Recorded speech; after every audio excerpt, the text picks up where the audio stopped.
नमस्कार। मैं सभी जनपद वासियों को जानकारी देना चाहता हूं कि मैं राजा मौर्य, मैं लगभग 7 वर्षों से पत्रकारिता कर रहा था और मैं अपनी खबरों से अवैध कारोबारियों के खिलाफ मैं लगातार खबरें प्रकाशित कर उन पर कार्रवाई करवा रहा था।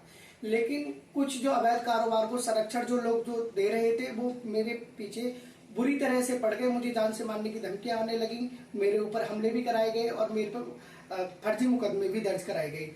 तो मैं इस वजह से बहुत तंग आ चुका हूं और मैं पत्रकारिता से बहुत दूर जा रहा हूं।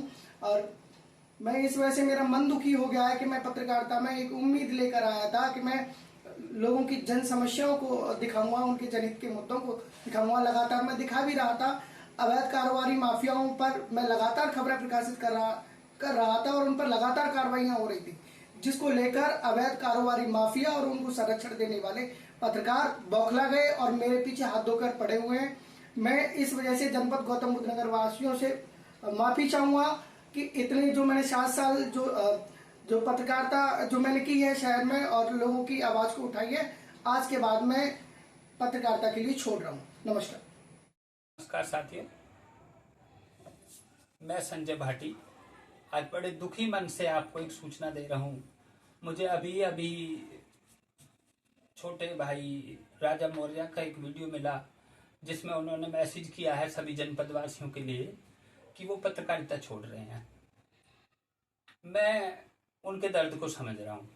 वास्तविकता ये है कि राजा मौर्य ने अनेकों माफियाओं के खिलाफ, अवैध कारोबारियों के खिलाफ एक ऐसी मुहिम चलाई जिसमें उन्होंने अनेकों लोगों को जेल भी जाना पड़ा उनकी खबरों की वजह से। लेकिन पत्रकारिता जगत के लोगों को ये सब चीजें नागवार गुजरी और जो लोग अपने आप को बड़े पत्रकार बताते हैं, बड़े बड़े अखबार चला रहे हैं, उन लोगों ने अपने माफिया मित्रों की वजह से, खास तौर से आबकारी की जो चीजें हैं, जैसे शराब के ठेकों पर जो ओवर रेटिंग वगैरह चलती है, उनकी वजह से राजा मौर्य के खिलाफ मोर्चा खोल लिया। क्योंकि राजा मौर्य मेरे साथ पिछले कुछ दिनों से काम कर रहा था और लगातार वो मुझे जानकारी दे रहा था, क्योंकि उसे 7 साल नोएडा के पत्रकारों के साथ काम करने का अनुभव था। उसे नोएडा के सभी पत्रकारों की अवैध गतिविधियों की जानकारी थी, जिससे ये लोग बौखला गए और बौखलाहट में राजा मौर्य के खिलाफ तरह तरह की चीजें फैलाने लगे। राजा मौर्य की वजह से मुझे भी टारगेट करने लगे। मेरी राजा मौर्य से बात हुई तो उन्होंने कहा, भैया मैं सब कुछ सहन कर सकता हूं, मुझे ये सहन नहीं हो रहा है कि आपको लोग टारगेट कर रहे हैं मेरी वजह से। मैं राजा से कह रहा हूं, इस संदेश के माध्यम से राजा से कहना चाहता हूं, अपनी इस वीडियो के माध्यम से, कि मैंने समझाने की भी कोशिश की है। मेरा मन भी भारी हो रहा है। एक बच्चा जो बड़ी उम्मीद के साथ पत्रकारिता कर रहा था, पहले तो साजिशों के तहत उसे एक मुकदमे में हवाला कांड वगैरह में फंसाया, सबने एजेंडा चलाया, उन पत्रकार साथियों ने चलाया जिनके साथ मिलकर के उसने काम किए।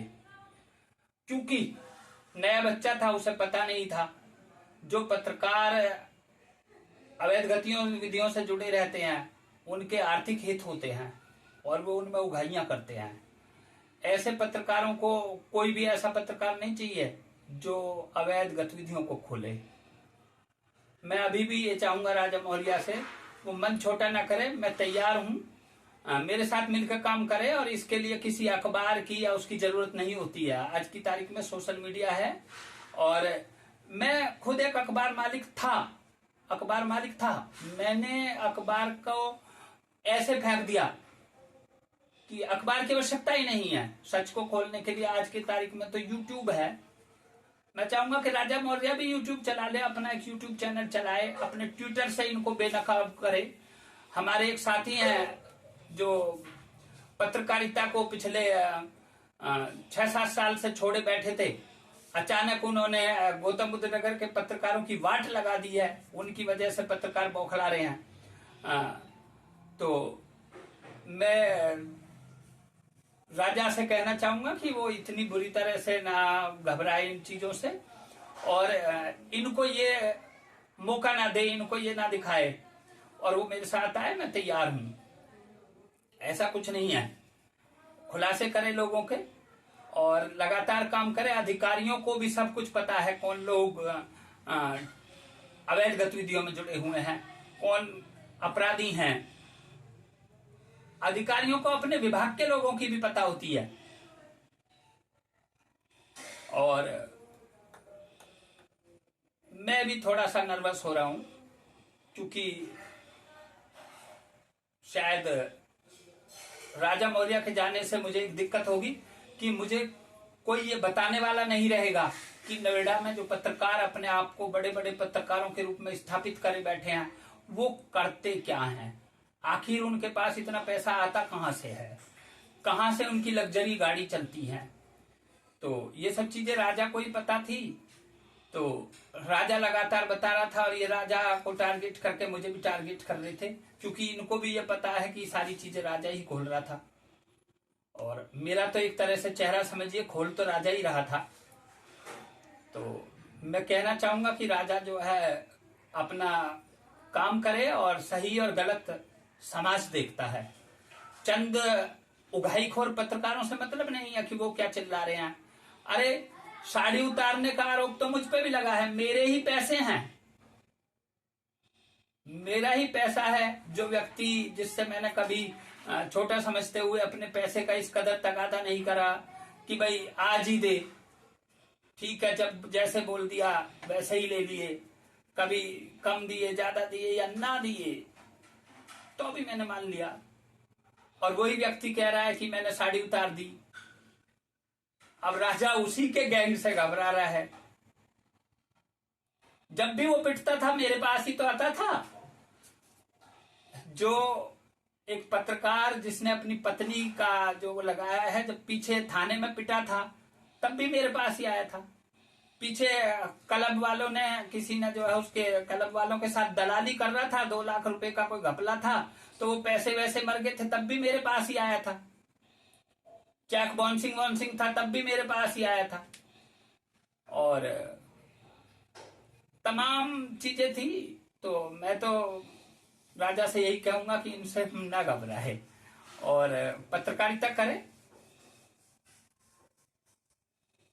राजा पत्रकारिता छोड़कर जा रहा है, इससे मुझे दुख हो रहा है, उसे नहीं जाना चाहिए। बाकी उसको मैं किसी भी तरीके से बॉन्ड नहीं करूंगा, और ये उसका अपना निर्णय है।